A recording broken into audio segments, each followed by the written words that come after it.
ప్రభుజీ, ఆహారం విషయానికొస్తే చాలామంది ఈ మధ్య కాలంలో నాన్ వెజ్ ఫుడ్‌కి ఎక్కువ అలవాటు పడిపోతున్నారు. ఎక్కువగా మాంసాహారం తింటున్నారు. నిజంగా మాంసాహారం అనేది తినడం తప్పంటారా ప్రభుజీ? మనకి ఎప్పుడైనా దోమ కుట్టినప్పుడు మీకేమనిపిస్తుందండి? నొప్పి, బాధ కలుగుతుంది. ఏమంటారు అప్పుడు? దోమ కుట్టింది పాట్ అని వేసేస్తారు కొంతమంది అవును. అయితే. అరే ఆ దోమ ఎక్కడుందో పట్టుకొని రారా, దాన్ని ఎలా అయినా చంపేయాలి. ఇప్పుడు బాటిల్ తీసుకొని ఏమంటారు, మీరు యుద్ధానికి వెళ్ళినట్టు దోమల వెనకాల పడి దోమని చంపేస్తే. ఇంత పెద్ద శరీరం నీది, అవును. ఇంత చిన్న దోమ, ఇంత చిన్న చీమ కుడితే అబ్బో చీమ కుట్టింది, నీళ్లు పోసేయండి, చీమలు అన్నిటి తీసేయండి, లక్ష్మణ్ రేఖ పెట్టేసేయండి. హ్మ్. ఇంత పెద్ద శరీరంలో ఏదో ఒక మూలన ఇంత చిన్న నొప్పి వస్తేనే భరించలేని మనము హ్మ్. ఒక ప్రాణిని ఒక కత్తి తీసుకొని గొంతు కోసేసి అది విలవిల్లాడుతూ రక్తం కక్కేసి అలాంటి నొప్పి వేరే వాళ్ళకి ఇవ్వడానికి ఎలా సిద్ధం అవుతామండి? ఒకసారి చెప్పండి. హ్మ్. ఏమంటారు, మీరు రైట్ అంటారా? మనం ఇంత చిన్న నొప్పిని కూడా భరించలేమాయే, కానీ మనం ఏ ప్రాణిని ఎలాగైనా హింసించచ్చు అనే భావన వస్తే హ్మ్. రేపొద్దున అది విస్తీర్ణం అవుతుందన్నమాట. We become hard hearted. ఇప్పుడు ఒక ప్రాణి కష్టాన్ని చూస్తూ మన మనసు చలించలేకపోయింది అనుకోండి, రేపొద్దున ఇంకొక మనిషి కష్టాన్ని చూసి కూడా మనం చలించలేకపోతాం. నిజం ప్రభుజీ. మన తోటి ఉండే వాళ్ళ కష్టాలు, అసలు కష్టాన్ని అర్థం చేసుకొని మనస్తత్వం వచ్చేస్తుంది. హ్మ్. కష్టం ఎవరికైనా కష్టం కదండి. అవును. ఒక ప్రాణిలో కష్టం చూడని వాడివి మనిషిలో కష్టం ఎలా చూడగలుగుతున్నావు? హ్మ్. మనిషిలో కష్టాన్ని చూసిన వాడివి ప్రాణిలో కష్టాన్ని ఎందుకు చూడలేకపోతున్నావు? హ్మ్. మనిషికి ఒక జీవుడికి ఏంటి డిఫరెన్స్ చెప్పండి? వాళ్ళకి ఏదైనా ఫ్యామిలీ ప్రాణి. లేదా? హ్మ్. వాళ్ళకి పిల్లల పైన ప్రేమ లేదా? అది జీవించాలి అని అనుకోవట్లేదా? హ్మ్. ఒక కోడినో ఒక మేకనో అనుకోండి, అదేమన్నా మీ దగ్గరకు వచ్చి నా గొంతు కోసేసేయి, నన్ను ఈరోజు బిర్యానీ వండుకొని తిను అని చెప్తుందా? అదేమన్నా విలవిల్లా ఆడిపోతుంది, భయం అయిపోతుంది. ఆ నెగిటివ్ ఎనర్జీ మొత్తం ఈ ప్రపంచంలో అన్ని చోట్ల ఆ క్రీపిన్ అయ్యే భూకంపాలు, టోర్నాడోస్, దానికి ఒక థియరీ ఉంది, సైంటిఫిక్ థియరీ తెలిసిన మీకు? ఎప్పుడైతే మనం ఇంత జీవహింస, ప్రాణి హింస అనేది జరుగుతుందో ఆ నెగిటివ్ వైబ్రేషన్స్ అన్ని కలెక్ట్ అయ్యి ఒక్కసారి అది మాస్ డిస్ట్రక్షన్ చేస్తుంది అనమాట. ఓకే. భూకంపాలు రావటం, సునామీలు రావటం, టోర్నాడోలు రావటం, ఫారెస్ట్ ఫైర్స్ రావటం, ఇవన్నీ ఎందుకు, ఈ వైపరీత్యాలన్నీ ఎందుకు వస్తున్నాయి అని అంటే ఆ నెగిటివ్ వైబ్రేషన్స్ వల్ల. ఓకే. కాబట్టి మనం జీవహింస తెలిసి ఎవరిని తెలియకుండానే మనం ఎంత ఇబ్బంది పెడుతున్నామండి. ఓ బిల్డింగ్ కట్టాలి అంటే పాపం కింద ఎన్ని పాములు పోయాయో, ఎన్ని చీమలు పోయాయో, ఎన్ని ప్రాణులు కోల్పోతాయో. ఒక రోడ్ వేయాలన్నా మనం రోడ్ పైన పోతూ వెహికల్స్లో ఉంటే మనకి ఎన్ని తెలుసు చెప్పండి? తెలియక ఎన్ని చేస్తున్నాం మనం. వెజిటేషన్స్ గ్రో చేస్తుంటే ఎన్ని పోతాయో క్రాప్స్లలో. తెలియకుండానే మనం ఇంత జీవహింస చేస్తున్నాం. ఇంకా తెలిసి చేస్తే ఎలా చెప్పండి?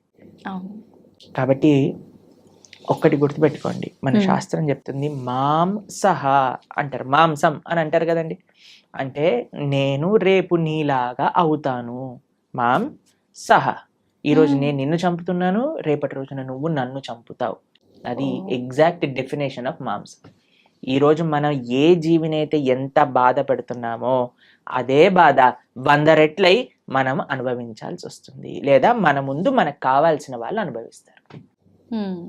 కాబట్టి మనం అది ఒక ఎన్వైరన్మెంటల్ పర్స్పెక్టివ్గా చూసినా, ఇప్పుడు మ్యాక్సిమం 60% ఆఫ్ వెజిటేషన్ మొత్తం కూడా ఈ ఫార్మ్లో ఉండే యానిమల్స్కి తినిపించడంలో పోతుంది. అదే కానీ మనం ఇప్పుడు చూడండి, ఇప్పుడు ఇండియాలో మనం వెజిటేరియనిజం గురించి మాట్లాడితే ఎలా అంటున్నారు, వెజిటేరియన్స్ ఎట్లా అవుతారు, అది ఇది ఇది ఇది ఇది దీనికి విరుద్ధం, దానికి విరుద్ధం, ఇది మా ఫ్యామిలీకి విరుద్ధం, ఇది మాకు ఇది విరుద్ధం అని పెద్ద యుద్ధాలకు వచ్చేస్తున్నారు. ఫారినర్స్ అందరు వీగన్ కల్చర్ విన్నారా మీరు ఎప్పుడైనా? వీగనిజం అని పెరిగిపోతుంది అక్కడ. ప్లాంట్ బేస్డ్ డయట్, యానిమల్ ఉన్న దాన్ని వాళ్ళు టచ్ చేయరనమాట. దాన్ని వీగన్ అని అంటారు. మొత్తం మీరు చూస్తే, మేము ఆస్ట్రేలియా మెల్బోర్న్ లో ఒక వీగన్ స్ట్రీట్ అని ఉంది, మొత్తం స్ట్రీట్ అంతా వీగన్ రెస్టారెంట్స్ అక్కడ. అమెరికాలో అన్ని చోట్ల ఇప్పుడు వీగనిజం పెరిగిపోయింది. మీరు ఎక్కడికి వెళ్ళినా సరే వీగన్ అని చెప్తే మీకు ఒక్క డైరీ ప్రోడక్ట్ కూడా టచ్ చేయరు వాళ్ళు. అలాంటి స్ట్రిక్ట్ వెజిటేరియన్ డైట్ ని వీగనిజం అని అంటారు అనమాట. కాబట్టి పాశ్చాత్య దేశస్తులు, దానికి ఏం ఆధ్యాత్మికత అవసరం లేదండి నాన్ వెజిటేరియన్ ఆపేయడానికి.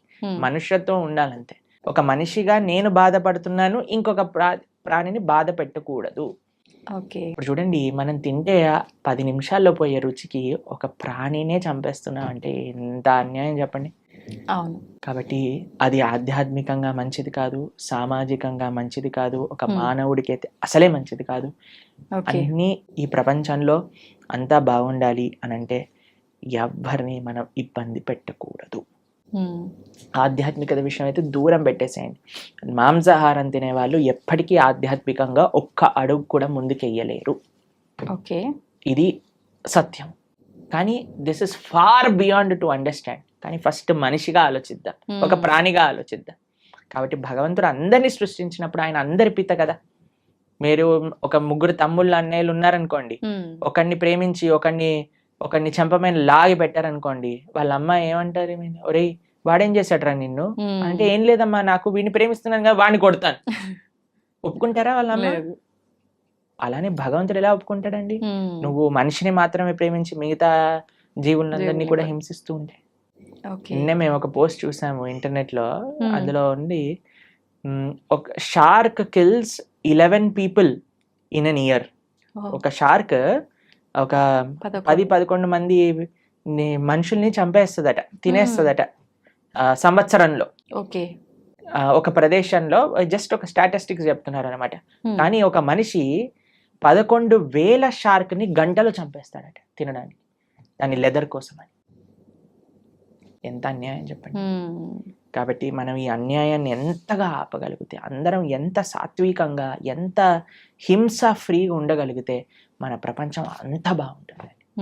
మీకు ఇంకొక విషయం చెప్తాను. మేము ఒక బుక్ చదివాం, దాన్ని how to live to be 100 అని అంటారు. 100 సంవత్సరాలు బ్రతుకుండాలంటే సీక్రెట్. అందులో ప్రపంచంలో 100 సంవత్సరాలు పూర్తిగా బ్రతికిన ప్రదేశాల్లో హైయెస్ట్ మెంబర్స్ ఎక్కడైతే ఉన్నారో అక్కడ రీసెర్చ్ చేసి ఆ పుస్తకం రాశారనమాట. అందులో తేలింది ఏంటి అని అంటే, these are all animal products free. మాంసం అనేది వాళ్ళు స్వీకరించలేదు. ఇప్పుడు ఏ డాక్టర్ దగ్గరికైనా మీరు వెళ్ళి అడగండి, ఏదైనా మనకి ఇంత చిన్న జబ్బు రోగం జనం వచ్చింది అనుకోండి, ఫస్ట్ నాన్ వెజిటేరియన్ మానేయి అని చెప్తారట. ఓకే.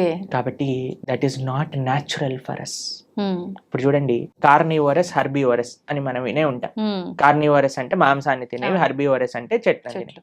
మనవి మన బాడీ మన నోటి నుంచి ప్రారంభం చేసుకొని మన డైజెస్టివ్ సిస్టమ్ మొత్తం కూడా హర్బివోరస్ యానిమల్స్ లానే ఉంటుంది, కార్నివోరస్ యానిమల్స్ లా. తర్వాత కొంతమంది అంటారు, మనకి ఈ 2 కూరలు ఉన్నాయి కదా ఇక్కడ అంటే, కూరలు ఉంటే నువ్వు పచ్చి మాంసాన్ని పట్టుకొని తినొచ్చు కదా, కానీ వండుకొని ఎందుకు తింటున్నావు నువ్వు? కార్నివోరస్ యానిమల్స్ అయితే అవి పచ్చి మాంసాన్ని పట్టుకొని వేటాడి తింటాయి. మనం ఏమన్నా ఇప్పుడు ఒక మేకని తినేవాడు ఏమన్నా మేక పైన పడి వాడిని చీల్చి తింటాడా? లేదు.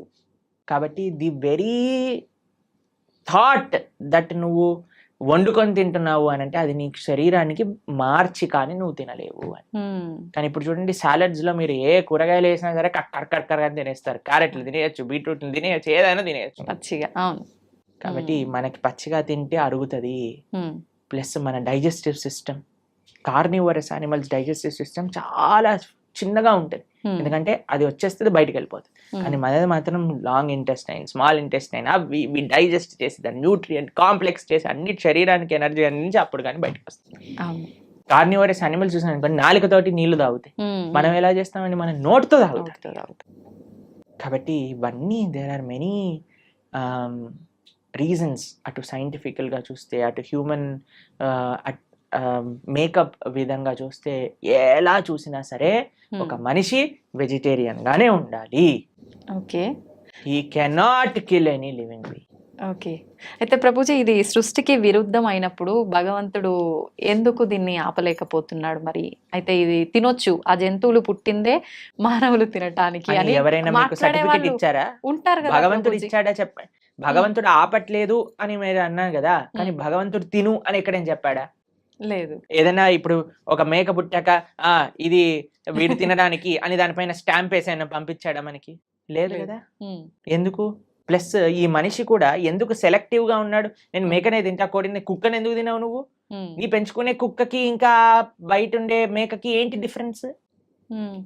కొంతమంది డాగ్ లవర్స్ ఉంటారు, మీరు చూసినా, ఓ కన్నా మున్నా చున్నా అని ఎప్పుడు ఇలా కుక్కని ఇలా పట్టుకొని అలా పట్టుకొని, కుక్కకి ఏమన్నా అయితే వాళ్ళు ఏలవటం అవి. అరే ఆ కుక్కకి ఎంతైతే ప్రాణం ఉందో ఆ మేకకి కూడా అంతే ప్రాణం ఉంది. ఏమన్నా మేకల తక్కువ ప్రాణం ఉందా చెప్పండి? లేదు. మరి ఎందుకు మనం ఆ డిఫరెన్షియేషన్ చేస్తున్నాం? హ్మ్. భగవంతుడు నీకు తినాలి అని చెప్పలేదు, కాబట్టి భగవంతుడు నీకు తినద్దు అని కూడా వచ్చి చెప్పడు. హ్మ్. శాస్త్రం అన్నీ చెప్పింది. ఓకే. మద్యం, పానం, శ్రియ, సూన, యత అధర్మశ్చ చతుర్విధం. భాగవతం చెప్పింది ఈ విషయం. 4 విషయాలు తప్పు. హ్మ్. వ్యభిచారము, మాంసాహారాన్ని స్వీకరించటం, జూదమాడటం, తర్వాత మాదక ద్రవ్యాలు, సిగరెట్, మందు, గుట్కా, మాణిక్ చంద్ ఇవన్నీ వేసుకుంటారు కదండి. అవునవును. ఇవన్నీ ఈ 4 అధర్మము అని శాస్త్రం క్లియర్ గా చెప్పింది. ఓకే. కాబట్టి ఈ 4ని మనం దూరం పెట్టాలి. అప్పుడే మనం మనిషి అవుతాం. ఓకే. మాంసాహారం తినడమే తప్పు, అసలు మహాతప్పు, పాపం, మహాపాపం. పాపం కాదు, మహాపాపం. మహాపాపం. మీరు మనం ఇక్కడ ఏవేవైతే చేస్తామో మళ్ళీ అక్కడికి వెళ్ళిపోయాక మనల్ని కూడా అలానే చేస్తారు. దానికి సిద్ధము అని అంటే మన ఇష్టం. ఇంకా చాలా మంది అంటారు చూసుకుందాంలే ఏదైతే అది అని. అలాంటి మూర్ఖులకి మనం ఇంకేం చెప్తామండి? సో ఒక గుర్రాన్ని నీటి వరకు తీసుకెళ్ళటం కానీ నీటిని తాగించలేం కదా. మన ప్రయత్నం మంచి విషయాలు 10 మందికి చెప్పటము, అంతేకాని ఎవరిని మనం గొంతు పట్టుకొని ఇది చేయించలేమన్నమాట. వాళ్ళ జీవితంలో వాళ్ళకి ఆ అనుభవము, ఆ మానసిక మెచ్యూరిటీ, తర్వాత ఆ పరిపక్వత అనేది వాళ్ళకే ఉండాలి. అయితే ప్రభుజీ, చాలా మంది ఎక్కువగా భగవంతుని ఆరాధనలో ఆధ్యాత్మిక మార్గంలో ఉంటూ ఉంటారు, యథావిధిగా నాన్ వెజ్ అవన్నీ తీసుకుంటూ ఉంటారు. అలాంటి వాళ్ళు చేసే పూజలు పనికిరావా? ఆధ్యాత్మికత, నాన్ వెజిటేరియన్ రెండు ఒక దాటిలోకి రావు. నాన్ వెజిటేరియన్ ఆధ్యాత్మికం అవ్వలేడు. ఆధ్యాత్మికంగా వెళ్ళే వ్యక్తి నాన్ వెజిటేరియన్ తినలేడు. ఓకే. పూజలు పునస్కారాలు వేరే విషయం అండి. పూజలు పునస్కారాలు చేస్తూ నువ్వు నాన్ వెజిటేరియన్ తింటున్నా అది వేరే విషయం. కానీ ఆధ్యాత్మికత అనేసరికి భగవంతుడు ఏంటి, భగవంతుడు ఏం చెప్పాడు అని అర్థం చేసుకోవటం ఆధ్యాత్మికత. భగవంతుడు నన్ను ఎలా జీవించమని చెప్పాడో అర్థం చేసుకొని జీవించటం ఆధ్యాత్మికత. మనం 100 పూజలు చేయి, పునస్కారాలు చేసుకొని ఏదైనా చేసుకోండి, కానీ భగవంతుడు జీవించమన్న జీవన విధానాన్ని మనం ఆచరించకపోతే he will not care for us. ఇప్పుడు చూడండి, మీకు మీ పిల్లలు ఉన్నారు. మీరు చెప్పిన మాట వినటం మీకు ముఖ్యమా? మీరు చెప్పిన విధంగా వాళ్ళు ఉండటం మీకు ముఖ్యమా? లేదా మీరు చెప్పిన విషయాలు ఏమీ పాటించకుండా బయటికి వెళ్ళి మా అమ్మ ఇంత గొప్పది, మా అమ్మ అంత గొప్పది, మీ ఫోటో పెట్టుకొని రూమ్లో రోజు ప్రొద్దున అగరబత్తులు తిప్పేసి ఆరతులు పెట్టేసి మీకు పెద్ద పెద్ద మాలలు వేయటం ముఖ్యమా? మీరు చెప్పండి, ఏది మీకు సంతోషాన్ని ఇస్తుంది? చెప్పిన మాట ఆచరిస్తే అంతే కదా. చెప్పిన మాట ఆచరించి మీరు పెద్దగా ఏం చేయకపోయినా మీరు ఆనందంగానే ఉంటారు కదా. నాన్న చదువుకో, మంచిగా ఉండు, 10 మందితో మంచి చెయ్యి, నువ్వు ఎప్పుడు బాగుండాలి, అది మీరు చెప్పిన విధానాన్ని వాళ్ళు ఫాలో అవుతాయి కదా. అదే ఆధ్యాత్మికత అంటే. భగవంతుడు ఏం చెప్పాలనుకుంటున్నారో తెలుసుకొని దాన్ని ఫాలో అవ్వటం ఆధ్యాత్మికత. భగవంతుడు ఫోటోలు పెట్టి ఓ ఓ అని తిప్పేటాల ఆధ్యాత్మికత కాదు. ఎప్పుడు వరకు మనం ఆయన మార్గాన్ని ఫాలో అవ్వకపోయినంత వరకు. ఒక్కసారి మనం ఆయన చెప్పే విధానాన్ని ఫాలో అవుతూ మిమ్మల్ని ప్రేమతో, ఇప్పుడు చూడండి, మీ పిల్లలు మీరు చెప్పిన విషయాలు అన్నీ మంచిగా విని మీ పుట్టినరోజు రోజు ఒక గ్రీటింగ్ కార్డ్ చేసి మీకు చాలా సేపు కష్టపడి ఒక గ్రీటింగ్ కార్డ్ చేసి ఇచ్చారనుకోండి, మీకు ఎంత సంతోషం ఇస్తుంది. అరే మా పిల్లలు ఎంత బంగారు కొండలరా, నేను చెప్పిందన్ని మాటలు వింటారు, నాకు ఇంత ప్రేమ గ్రీటింగ్ కార్డ్ తీసుకొచ్చారనిపిస్తుందా? అలానే భగవంతుడు కూడా మనం ఎప్పుడైతే ఆయన మాటలు విని ఆయన ఆరాధన చేస్తామో అప్పుడు ఆయనకు అంత సంతోషం వస్తుంది. మీ మాటలు ఎప్పుడు వినకుండా, మిమ్మల్ని ఎప్పుడు పట్టించుకోకుండా బర్త్డేకి మాత్రం పెద్ద గిఫ్ట్ తీసుకొచ్చా, ఏంది ఈ గిఫ్ట్, అరే కనీసం ఎవడడిగాడు నిన్ను అని అంటారు, అంతే కదా. అలానే భగవంతుడు మన పూజలు కూడా అలానే అనిపిస్తాయి. ఇది ఖచ్చితంగా అందరూ తెలుసుకోవాల్సిన విషయం, అంతే కదా. ప్రభుజీ, పిల్లల టాపిక్ వచ్చింది కాబట్టి నేటి బాలలే రేపటి పౌరులు అంటారు. అయితే అటువంటి పిల్లల్ని మనం పెంచే విధానము కరెక్ట్గా ఉండకపోవడం వల్ల అంటే ప్రభావం పడుతుందా, లేదంటే విద్యా వ్యవస్థ ప్రభావం ఏమైనా ఉంటుందా ప్రభుజీ? అన్ని ప్రభావం. మనం పెంచే విధానం, విద్యా వ్యవస్థ, టీచర్లు, మీడియా, వాళ్ళు చూపించేవి, వాళ్ళు ఉండే ఫ్రెండ్స్, అన్నిటినీ ప్రభావం ఉంటుంది. కరెక్ట్, అన్నీ కూడా జాగ్రత్తగా ఉండాలి. ఇప్పుడు అన్నిటినీ మార్చేయలేం కదండి. మన వంతు మన మార్పు మనతోటి ప్రారంభం అవ్వాలి. కాబట్టి ఇప్పుడు చూడండి, అందరి పిల్లలకి హాలిడేస్ టైం. ఇప్పుడు మీ హాలిడేస్ లో మీ పిల్లలకి ఏం నేర్పిస్తున్నారు? ఎన్నో మంచి మంచి ఆధ్యాత్మిక కేంద్రములలో సేవా మాధ్యమంగా సమ్మర్ క్యాంప్స్ జరుగుతున్నాయి. మన ఇస్కాన్ హైదరాబాద్లో సమ్మర్ క్యాంప్స్ చేస్తున్నారు. మేము ఆదిలాబాద్లో రేపు సమ్మర్ క్యాంప్ చేస్తున్నాం. పిల్లలకి కనీసం సెలవులు వచ్చినప్పుడైనా మంచిగా సేవ చేసుకునే ఒక అవకాశాన్ని ఇవ్వండి. గోశాలకి తీసుకెళ్ళండి, శ్లోకాలు నేర్పించండి, మ్యూజిక్, మన క్లాసికల్ మ్యూజిక్ నేర్పించండి, క్లాసికల్ డాన్స్ నేర్పించండి. మన కల్చర్కి ఎంత దగ్గరగా మనకి సమయం ఉన్నప్పుడు, ఇప్పుడు స్కూల్ ఉన్నప్పుడల్లా అంటే కష్టం.